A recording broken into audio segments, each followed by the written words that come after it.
Hello, welcome back. So are you applying for a 13A visa? Are you thinking about getting a 13A visa? Well, this video is extremely critical in making sure that you don't get denied that 13A visa and what to do and what not to do in the middle of applying to ensure your approval and getting this. So watch this video all the way through, and so you can be assured to understand the key small detail that you need to be aware of when it comes to creating the proper paperwork in order to make sure that you do not get denied a 13A visa. So we'll just get started. So you have a passport, which is a requirement in order to get a 13A visa. You also need to get an NBI clearance. But here's the key difference. The NBI clearance has a middle name. The passport does not have a middle name. If you're from the United States, if you're from Australia, if you're from the UK, if you're from pretty much a lot of different countries, you'll notice that those passports do not have a middle name. And in fact, in the Philippines, the middle name is actually different from the middle name that we have in the United States or in a lot of other countries. So in a lot of other countries, we have a given name, a second name. So we have, say, somebody's name's Thomas, John, Smith.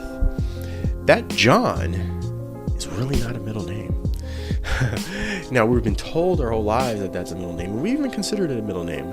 But technically, it's a given name. It's a second given name. So the Philippines is actually right on this. They're actually right on this. So a middle name is actually your mother's maiden name here in the Philippines, and I think in a lot of Latin American countries too. So if somebody's named Jenny, Cruz, pick any name, Sanchez, okay? So the father's name is Sanchez, and the mother's last name is Cruz, and that gets put as a middle name. And then, in fact, a lot of Filipinos have 4 different names. They have the first name, second name, middle name, and last name. And so, but in the US, we don't really go by that much at all. And so our passports actually reflect the first name and second name, and then our last name. And we actually, a lot of us don't even have a middle name. So this is important when applying for the NBI clearance. So if you want to make sure that you do not get denied your 13A visa, make sure when you're actually applying for that NBI clearance and you're getting that NBI clearance, when you put down your first and middle name, do not write anything in the middle name field. Make sure that you put NA in the middle name field, and then put your last name. And if you have your middle name, which is like, say, if you're Thomas John, you're gonna put both Thomas, John in the first name field. You're gonna have it together.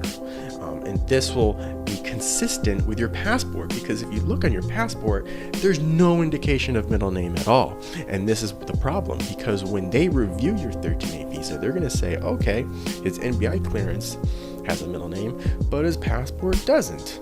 There's a technicality there. And yes, people have been denied this. I had trouble. They caught it beforehand, luckily for me, that it didn't go through the application process or the review process, and they stopped me at the beginning. And I actually had to go back to NBI and make an amendment and put my middle name and put it in the first and last name field. And it costs it is definitely a huge time sunk. Some people have to start the whole application process over again. You have to travel a lot. You have to go in line at the NBI clearance to make this amendment. So do not screw it up. Make sure that when you're in the NBI application process, and I'll put the link below of where you can apply for your NBI, and making sure that you don't mess up your NBI clearance. So that's all I got to say today. So just make sure to review, put your first and middle name in the first name field when you're applying for your NBI clearance to any foreigner out there. Thank you so much. If you found this useful, please like and share this video. If you would like to write a comment below, a question or just a comment or a clarification, or if there's any mistakes that I've made, please feel free to drop the comment. I will respond to every single comment out there. You guys have a wonderful day, and subscribe, because I'll be putting out more videos. Thank you so much.